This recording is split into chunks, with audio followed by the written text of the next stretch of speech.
Hi all. നമ്മൾ കഴിഞ്ഞ ക്ലാസ്സിൽ പഠിച്ചത് നമ്മുടെ പീസ് റേറ്റ് സിസ്റ്റത്തിൽ തന്നെ ടെയിലേഴ്സിൻ്റെ piece rate system Taylor's differential piece rate സിസ്റ്റമായിരുന്നു നമ്മൾ പഠിച്ചത്.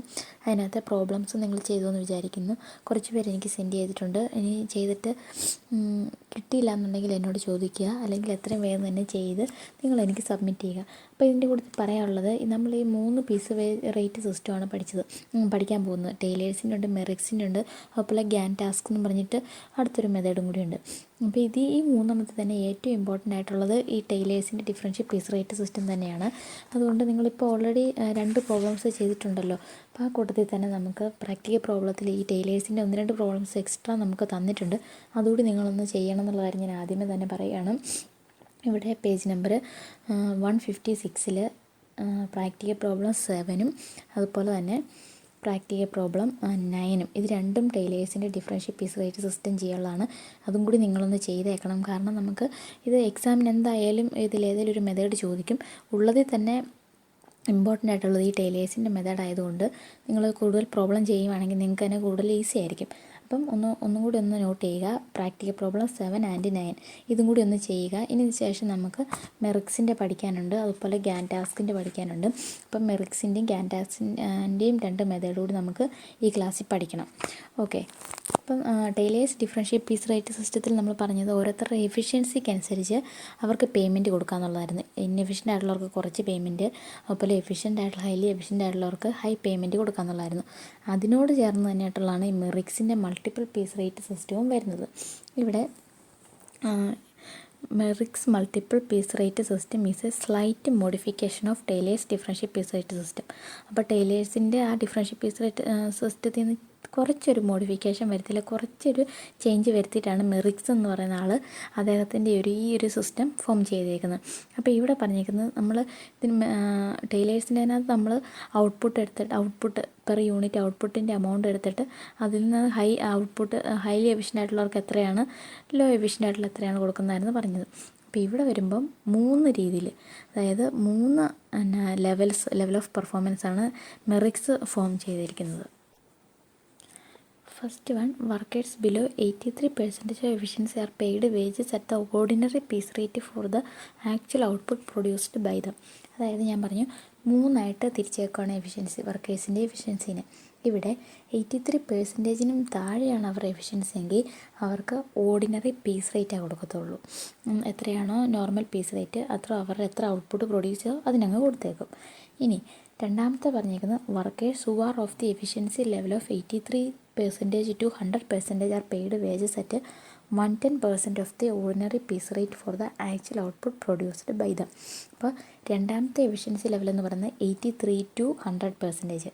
അപ്പോൾ 83%-നും 100% ഇടയ്ക്കാണ് അവരുടെ എഫിഷ്യൻസി ലെവൽ വരുന്നതെങ്കിൽ അവർക്ക് 110% ഓർഡിനറി പീസ് റേറ്റിൻ്റെ 110% ആക്ച്വൽ ഔട്ട്പുട്ട് പ്രൊഡ്യൂസ് ചെയ്തതിൻ്റെ അവർക്ക് പേയ്മെൻറ്റ് കൊടുക്കുന്നത്. ഇനി അടുത്തത് മൂന്നാമത്തെ എഫിഷ്യൻസി ലെവൽ എന്ന് പറയുന്നത് workers of over 100% efficiency are paid wages at 120% of the ordinary piece rate for the actual output produced by them. അപ്പോൾ 100%-ന് മേളിലാണ് അവർ എഫിഷ്യൻസി വരുന്നതെങ്കിൽ അവർക്ക് അവരുടെ നോർമൽ ഔട്ട്പുട്ടിന്മേൽ 120% എക്സ്ട്രാ, അതായത് അത്ര ഔട്ട്പുട്ട് അവർ പ്രൊഡ്യൂസ് ചെയ്തതിൻ്റെ പേയ്മെൻറ്റിൻ്റെ 120% അവർക്ക് പേയ്മെൻറ്റായിട്ട് കിട്ടും. അപ്പോൾ ഇങ്ങനെ 3 തിരിച്ചിരിക്കുന്നത് മെറിക്സിൻ്റെ മൾട്ടിപ്പിൾ പീസ് റേറ്റിൽ. അതുപോലെ പറഞ്ഞേക്കുന്നത് ടൈം റേറ്റ് ഒന്നും ഇവിടെ ഗ്യാരണ്ടി അല്ല. എത്ര ഔട്ട്പുട്ട് പ്രൊഡ്യൂസ് ചെയ്യുന്നോ അതിനനുസരിച്ച് അവർ എഫിഷ്യൻസിക്ക് അനുസരിച്ച് പേയ്മെൻറ്റ് കൊടുക്കുന്നതേ ഉള്ളൂ. ഇനി ഇവിടെ ഷോർട്ടായിട്ട് പറഞ്ഞിട്ടുണ്ട് എഫിഷ്യൻസി അപ് ടു 83%. 83% വരെയാണെങ്കിൽ നോർമൽ പീസ് റേറ്റും, 83 to 100% ആണെങ്കിൽ 110%, അറ്റ് ഓർ എബോ 100-നും മേളിലോട്ടുമാണെങ്കിൽ 120 അവർക്ക് പീസ് റേറ്റ് പേയ്മെൻറ്റ് കൊടുക്കുന്നത്. ഇനി അഡ്വാൻറ്റേജും ഡിസഡ്വാൻറ്റേജും നിങ്ങൾ വായിച്ച് നോക്കിയാൽ മതിയായിരിക്കും. ഈസി ആയിട്ടുള്ള കാര്യമാണ്. ഒരു ഇല്ലുസ്ട്രേഷൻ പറയാം, അതിനുശേഷം 2 പ്രാക്ടിക്കൽ പ്രോബ്ലം കൂടി നിങ്ങൾ ചെയ്തോളുക. അപ്പോൾ ഇവിടെ ഇല്ലുസ്ട്രേഷൻ 3 പറയുന്നത് ഏറ്റവും സിമ്പിളായിട്ടാണ് നമ്മുടെ ടൈലേഴ്സിനെ അപേക്ഷിച്ച് നോക്കുമ്പോൾ കുറച്ചുകൂടി ഈസി ആയിട്ടാണ് മെറിക്സിൻ്റെ മൾട്ടിപ്പിൾ പീസ് റേറ്റ് സിസ്റ്റം വരുന്നത്. ഇവിടെ നോക്കിക്കും, ഒരു പീസിൻ്റെ റേറ്റ് നമുക്ക് ഡയറക്റ്റ് തന്നെ തന്നേക്കുവാണ് ₹10 പെർ യൂണിറ്റ് എന്ന്. അപ്പോൾ ടൈലേഴ്സിൻ്റെ പ്രോബ്ലം ചെയ്തപ്പോഴെല്ലാം നമുക്ക് പീസ് റേറ്റ് തന്നിട്ടില്ലായിരുന്നു. നിങ്ങൾ ശ്രദ്ധിച്ചോണം, ഒരു പീസിൻ്റെ റേറ്റ് അല്ലെ ഒരു യൂണിറ്റിൻ്റെ റേറ്റ് നമുക്ക് തന്നിട്ടില്ലായിരുന്നു, നമ്മളത് കണ്ടുപിടിക്കുകയാണ് ചെയ്തത്. അപ്പോൾ ഇവിടെ ഡയറക്റ്റ് തന്നെ വന്നിട്ടുണ്ട് ഒരു യൂണിറ്റിന് എത്രയാണെന്നുള്ളത്, ₹10. എക്സ് വൈ ഇസഡ് 3 പേരുണ്ട്. 3 പേരെയും ആക്ച്വൽ പ്രൊഡ്യൂസ് ചെയ്ത് 90, എക്സ് 90, വൈ 100, ഇസഡ് 130 ഇത്രയാണ്. സ്റ്റാൻഡേർഡ് പ്രൊഡക്ഷൻ ഫിക്സ് ചെയ്ത് വെച്ചേക്കുന്നത് 120. ഇനി നമുക്ക് ഓരോരുത്തരുടെ എഫിഷ്യൻസി ലെവൽ നോക്കാം. അപ്പോൾ എഫിഷ്യൻസി ലെവൽ നോക്കുന്നത് നമ്മുടെ സെയിം തന്നെയാണ്, ടൈലേഴ്സിൻ്റെ മെത്തേഡിനകത്ത് നമ്മൾ ചൂസ് ചെയ്ത് തന്നെയാണ്. Actual production divide by standard production into 100. അപ്പോൾ എക്സിൻ്റെ കാര്യം എടുക്കുക, എക്സ് 90 യൂണിറ്റാണ് പ്രൊഡ്യൂസ് ചെയ്തത്. 90 divide by standard production 120. 90 divide by 120 is equal into 100 is equal to 75% വരും. അതുപോലെ വൈയുടെ പ്രൊഡക്ഷൻ നോക്കുക, 100 divide by 120 into 100 is equal to 83.33% വരും. ദെൻ ഇസഡിൻ്റെ വരുന്നത് 130 യൂണിറ്റാണ്. 130 ഡിവൈഡ് ബൈ 120 ഇൻറ്റു 100 108% വരും. അപ്പോൾ തന്നെ നമുക്കറിയാം അവരുടെ ഓരോരുത്തരുടെ എഫിഷ്യൻസി ലെവലും പേയ്മെൻറ്റും എത്രയാണ്. ഇനി നമുക്ക് അവർക്ക് പേയ്മെൻറ്റ് കൊടുക്കാം. അപ്പം എക്സിൻ്റെ എഫിഷ്യൻസി ലെവൽ എന്ന് പറയുന്നത് 75, അപ്പോൾ 83യുടെ താഴെയാണ്. അങ്ങനെ വരുമ്പോൾ അവർക്ക് എത്ര വരും, നോർമൽ പീസ് റേറ്റ് മാത്രമാണ് കൊടുക്കത്തുള്ളൂ. നോക്കിക്കോ, ഇവിടെ എക്സിൻ്റെ പറഞ്ഞേക്കുന്നത്, എക്സ് എത്രയാണ് പ്രൊഡ്യൂസ് ചെയ്ത് 90 യൂണിറ്റ് പ്രൊഡ്യൂസ് ചെയ്തിട്ടുണ്ട്. അപ്പം 90 ഇൻറ്റു 10 900 രൂപയാണ് ആർക്ക് എക്സിൻ്റെ പേയ്മെൻറ്റ് എന്ന് പറയുന്നത്. കാരണം അദ്ദേഹത്തിൻ്റെ എഫിഷ്യൻസി ലെവൽ ബിലോ 83 ആണ്. ഇനി വൈയുടെ കാര്യം എടുത്താൽ വൈയുടെ 83.33, അതായത് 83നേക്കാളും കുറച്ച് കൊടുക്കുന്നുണ്ട്. അങ്ങനെ വരുമ്പോൾ 110% അദ്ദേഹത്തിന് പേയ്മെൻറ്റ് കൊടുക്കും. നോക്കാം എങ്ങനെയാണെന്ന് കണ്ടുപിടിക്കുന്നത്. വൈയുടെ കേസിൽ Y 110% of basic piece rate. അപ്പോൾ ബേസിക് പീസ് റേറ്റ് എന്ന് പറയുന്നത് എത്രയായിരുന്നു, 100 പെർ യൂണിറ്റ് ആയിരുന്നു പറഞ്ഞത്. 10 പെർ യൂണിറ്റ് ആയിരുന്നു പറഞ്ഞിരുന്നത്. ഒരു യൂണിറ്റിന് 10 റുപ്പീസാണ്. അപ്പോൾ ഈ 10 റുപ്പീസിൻ്റെ 110% എന്ന് പറയുന്നത് എത്രയാണ്, 11 വരും. 10 ഡിവൈഡ് ബൈ 100 ഇൻറ്റു 110 എന്ന് പറയുന്നത് 11 രൂപ. അപ്പം 110 ബേസിക് പീസ് റേറ്റിന് 110% എന്ന് പറയുന്നത് 11 രൂപയാണ്. ആ 11 രൂപയാണ് ആർക്ക് വരുന്നത്, വൈക്ക് വരുന്നത്. സോ വൈ എത്ര പ്രൊഡ്യൂസ് ചെയ്തു, 100 യൂണിറ്റ് പ്രൊഡ്യൂസ് ചെയ്തു. അപ്പം 100 ഇൻറ്റു 11 1100 ആണ് ഇവിടെ നമുക്ക് വരുന്നത്. ദെൻ ഇസഡിൻ്റെ കാര്യം പറഞ്ഞ്, ഇസഡിൻ്റെ എഫിഷ്യൻസി ലെവൽ 108 കിട്ടി. അപ്പം 108, അതായത് 100ന് മുകളിലാണ്. അപ്പോൾ അദ്ദേഹത്തിന് നമ്മൾ ബേസിക് പീസ് റേറ്റിനെ 120% ആണ് കൊടുക്കേണ്ടത്. ബേസിക് പീസ് റേറ്റ് എന്ന് പറയുന്നത് 10% ആണ്. 10 റുപ്പീസാണ്. 10 റുപ്പീസിൻ്റെ 120% എന്ന് പറയുമ്പോൾ 12 റുപ്പീസ് വരും. അപ്പോൾ ഇസഡിന് വരുമ്പോൾ നമ്മൾ 12 റുപ്പീസ് വെച്ച് കൊടുക്കും. അദ്ദേഹം 130 യൂണിറ്റ് പ്രൊഡ്യൂസ് ചെയ്തിട്ടുണ്ട്. 130 ഇൻറ്റു 12 1560 അദ്ദേഹത്തിൻ്റെ പേയ്മെൻറ്റ്. അപ്പം ഇത് ഏറ്റവും സിമ്പിളായിട്ടുള്ളൊരു മെത്തേഡാണ് ഈ മെറിക്സിൻ്റെ വന്നിരിക്കുന്നത്. ഓരോരുത്തരുടെ എഫിഷ്യൻസി ലെവൽ നോക്കുക, അതനുസരിച്ച് അവർക്ക് പേയ്മെൻറ്റ് കൊടുക്കുക എന്നുള്ളത്. അപ്പോൾ ഇതിനകത്ത് നമുക്ക് അധികം പ്രോബ്ലംസ് ഒന്നും ചെയ്യാനില്ല, ഇല്ലുസ്ട്രേഷൻ ഒന്നും തന്നിട്ടില്ല. എന്നിരുന്നാലും നമുക്ക് 2 പ്രാക്ടിക്കൽ പ്രോബ്ലം തന്നിട്ടുണ്ട്. അത് നമ്മൾ മസ്റ്റായിട്ട് നമ്മുടെ ബുക്കിൽ ചെയ്യേണ്ടതാണ്. Practical problem 5 and 6. അപ്പോൾ ഓൾറെഡി ഞാൻ ടൈലേഴ്സിൻ്റെ 2 പ്രോബ്ലംസ് പറഞ്ഞിരുന്നു ചെയ്യണമെന്ന്, 7ഉം 9ഉം. അതിൻ്റെ ഒപ്പം തന്നെ നിങ്ങൾ ഈ ഒരു മെറിക്സിൻ്റെ ഈ ഒരു 5 and 6ഉം കൂടി ഒന്ന് ചെയ്ത് വെച്ചോളുക. Then Gantt task and bonus plan, അതും കൂടി ഞാനൊന്ന് വായിച്ച് എക്സ്പ്ലെയിൻ ചെയ്യാം. എല്ലാത്തിൻ്റെയും പ്രോബ്ലം നിങ്ങൾ ചെയ്ത് 2 ദിവസത്തിന് ശേഷം തിങ്കളാഴ്ച ചൊവ്വാഴ്ച സബ്മിറ്റ് ചെയ്താൽ മതിയായിരിക്കും. അപ്പം ഇതെല്ലാം കുഞ്ഞു കുഞ്ഞു പ്രോബ്ലംസ് ആയതുകൊണ്ടാണ് പെട്ടെന്ന് നമ്മൾ പഠിച്ചു പോകുന്നത്. അപ്പോൾ 3rd method Gantt task and bonus plan എന്താണെന്ന് നോക്കാം. ഓക്കെ, അപ്പോൾ ഈ Gantt task and bonus plan എന്ന് പറഞ്ഞിട്ടുണ്ടെങ്കിൽ ഈ ഒരു സിസ്റ്റം, ഈ ഒരു പ്ലാൻ ഇൻട്രൊഡ്യൂസ് ചെയ്ത് HL ഗാൻറ്റ് എന്ന് പറഞ്ഞിട്ടുള്ളതാണ്. അദ്ദേഹം FW ടൈലറിൻ്റെ ഒരു അസോസിയേറ്റ് ആയിട്ട് വർക്ക് ചെയ്ത ഒരാളായിരുന്നു ഈ HL ഗാൻറ്റ് എന്ന് പറഞ്ഞാൽ. അപ്പോൾ അദ്ദേഹമാണ് ഈ Gantt task and bonus plan എന്ന വേറൊരു മെത്തേഡ് പീസ് റേറ്റ് സിസ്റ്റത്തിൽ ഇൻട്രൊഡ്യൂസ് ചെയ്ത്. അപ്പോൾ ഇതിന് പറയുന്ന വേറൊരു പേര് പ്രോഗ്രസീവ് റേറ്റ് സിസ്റ്റം എന്നാണ്. നമുക്ക് നോക്കാം ഈ ഒരു ഗ്യാൻറ്റ് ടാസ്ക് ആൻഡ് ബോണസ് പ്ലാൻ എന്ന് പറഞ്ഞാൽ എന്താണെന്ന് നോക്കാം. As the earnings of the workers progress or increase with their efficiency, this is a combination of time, bonus and high pace rate plans. അപ്പോൾ ഇവിടെ പറഞ്ഞിരിക്കുന്നത് ഇതൊരു കോമ്പിനേഷനാണ്. ടൈം റേറ്റ് വരുന്നുണ്ട്, ബോണസ് കിട്ടുന്നുണ്ട്, അതിൻ്റെ കൂട്ടത്തിൽ തന്നെ ഹൈ പീസ് റേറ്റും കിട്ടുന്നുണ്ട്. അപ്പോൾ ഈ മൂന്നിൻ്റെയും കൂടി ഒരു കോമ്പിനേഷനാണ് ഈ പറഞ്ഞിരിക്കുന്ന ഗ്യാൻറ്റ് ടാസ്ക് ആൻഡ് ബോണസ് പ്ലാൻ എന്ന് പറഞ്ഞിരിക്കുന്നത്. Under the system A standard output is fixed. അത് നമ്മൾ പഠിച്ച 3 മെത്തേഡിൽ ഇത് തന്നെയായിരുന്നു. ഒരു സ്റ്റാൻഡേർഡ് ഔട്ട്പുട്ട് ഓൾറെഡി ഫിക്സ് ചെയ്ത് വെച്ചിരിക്കും. The actual output of each worker is compared with standard output and his efficiency is determined. അപ്പം നേരത്തെ പോലെ തന്നെ ആക്ച്വൽ ഔട്ട്പുട്ടും അതുപോലെ സ്റ്റാൻഡേർഡ് ഔട്ട്പുട്ടും നമ്മൾ കമ്പയർ ചെയ്യുന്നു, അവരുടെ എഫിഷ്യൻസി നമ്മൾ കണ്ടുപിടിക്കുന്നു. പിന്നെ ഉള്ളത് റേറ്റ്. അതാണ് നമുക്ക് ശ്രദ്ധിക്കേണ്ടത്. ഗ്യാൻറ്റ് ടാസ്കിൽ എങ്ങനെയാണ് റേറ്റ് കൊടുക്കുന്നത് എന്നുള്ളത്.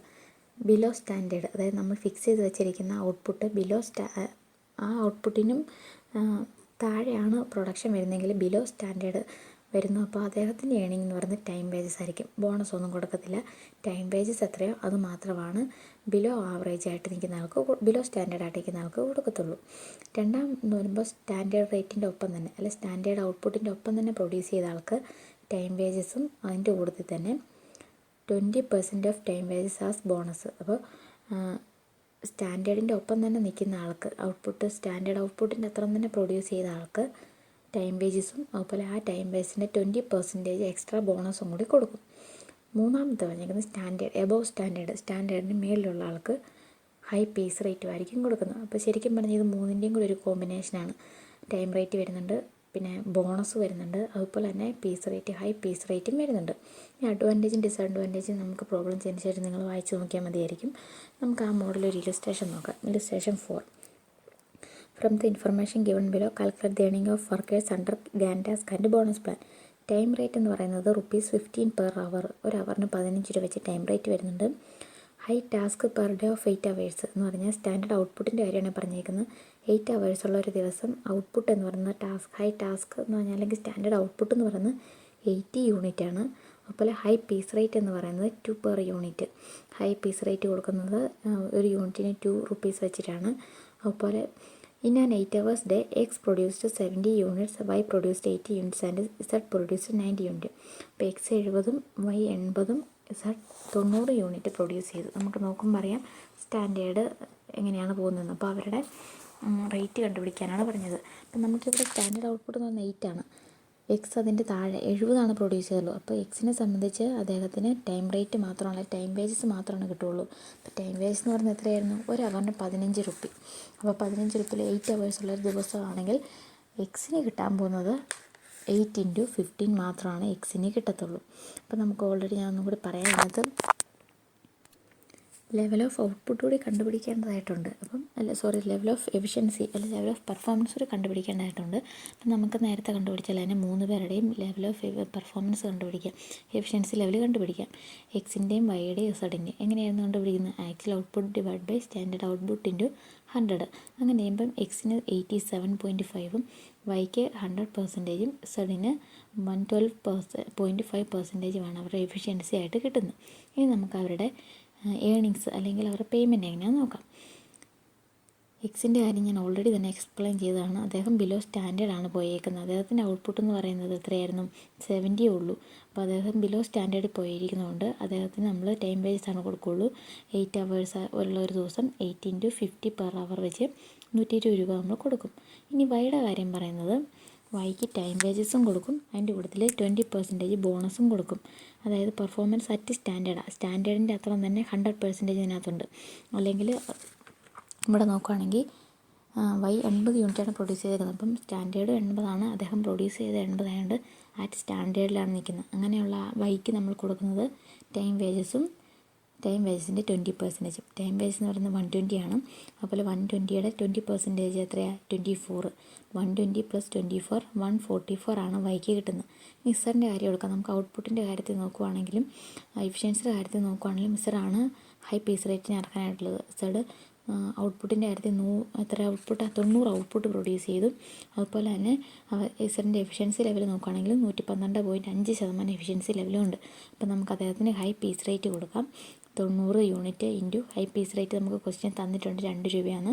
90 × 2 180 രൂപ അദ്ദേഹത്തിന് നമ്മൾ പേയ്മെൻ്റ് ആയിട്ട് കൊടുക്കും. അപ്പോൾ ഇങ്ങനെയാണ് ഗ്യാൻറ്റ് ടാസ്കിൻ്റെ ഒരു പ്രോബ്ലം ചെയ്യുന്നത്. 3 നമ്പർ നിങ്ങൾ മാറിപ്പോയാൽ ടൈലേഴ്സിനാണ് കുറച്ച് കോംപ്ലിക്കേഷൻ വരുന്നുള്ളൂ. ബാക്കി മെറിക്സിൻ്റെയും ഈ ഗ്യാൻ ടാസ്കിൻ്റെയും ഈസി ആയിട്ടുള്ളതാണ്. അപ്പം നമ്മൾ ആ ലെവൽ ഓഫ് എഫിഷ്യൻസി എങ്ങനെയാണ് അവരുടെ പേയ്മെൻറ്റും അവരുടെ എഫിഷ്യൻസി ലെവലൊന്ന് മാത്രം ഓർത്തിട്ട് നമുക്ക് ഈ പ്രോബ്ലം ചെയ്യാൻ സാധിക്കുന്നതാണ്. അപ്പം നമുക്ക് ഇനി അടുത്ത ക്ലാസ്സുകളിൽ നമുക്ക് വേറെ ഒരു മോഡൽ പ്രോബ്ലംസ് ആണ് ചെയ്യേണ്ടത്. ലേബർ ടേൺ ഓവർ വരുന്നുണ്ട്, ഇൻസെൻറ്റീവ് എങ്ങനെയാണ് അല്ലെ ബോണസ് എങ്ങനെയാണ് കാൽക്കുലേറ്റ് ചെയ്യുന്നത്, ഇങ്ങനെയുള്ള കാര്യങ്ങളാണ് നമുക്ക് ഇനി വരുന്നത്. അപ്പം ഇത്രയും കൊണ്ടുകൂടി ഈ ഒരു ക്ലാസ്സോടുകൂടി നമ്മുടെ പീസ് റേറ്റ് സിസ്റ്റത്തിൻ്റെ പ്രോബ്ലംസും കൂടി നമുക്ക് വൈൻഡപ്പ് ചെയ്യാം. അപ്പോൾ നമുക്ക് ഈ ഗ്യാൻ ടാസ്കിൽ നിന്ന് 1-2 പ്രോബ്ലംസ് നമുക്ക് ഹോംവർക്കായിട്ട് ചെയ്യേണ്ടതുണ്ട്. 8ാമത്തെ പ്രാക്ടിക്കൽ പ്രോബ്ലം പേജ് നമ്പർ 157 8ാമത്തെ പ്രാക്ടിക്കൽ പ്രോബ്ലം കൂടി നിങ്ങൾ ചെയ്യുക. അപ്പോൾ ടോട്ടൽ ഇപ്പോൾ 5 പ്രോബ്ലംസ് ഹോംവർക്കായിട്ടുണ്ട്. നമ്മുടെ ടൈലേഴ്സിൻ്റെ 2 പ്രോബ്ലവും അതുപോലെ മെറിക്സിന് 2 പ്രോബ്ലം, ഗ്യാൻ ടാസ്കിൽ നിന്ന് 1 പ്രോബ്ലം. അപ്പോൾ ഇത്രയും പ്രോബ്ലം ചെയ്ത് കഴിയുമ്പോൾ തന്നെ നിങ്ങൾക്ക് ഈ 3 മെത്തേഡ് നല്ല ഈസി ആയിട്ട് മനസ്സിലാവുമെന്ന് വിചാരിക്കുന്നു. എന്തെങ്കിലും ഡൗട്ട് ഉണ്ടെങ്കിൽ ചോദിക്കുക. തിങ്കളാഴ്ച 2 ദിവസം ഉണ്ടല്ലോ, തിങ്കളാഴ്ച വൈകുന്നേരത്തിനുള്ളിൽ നിങ്ങൾ ഈ പ്രോബ്ലംസ് ചെയ്ത് സബ്മിറ്റ് ചെയ്യേണ്ടതാണ്. Okay, thank you.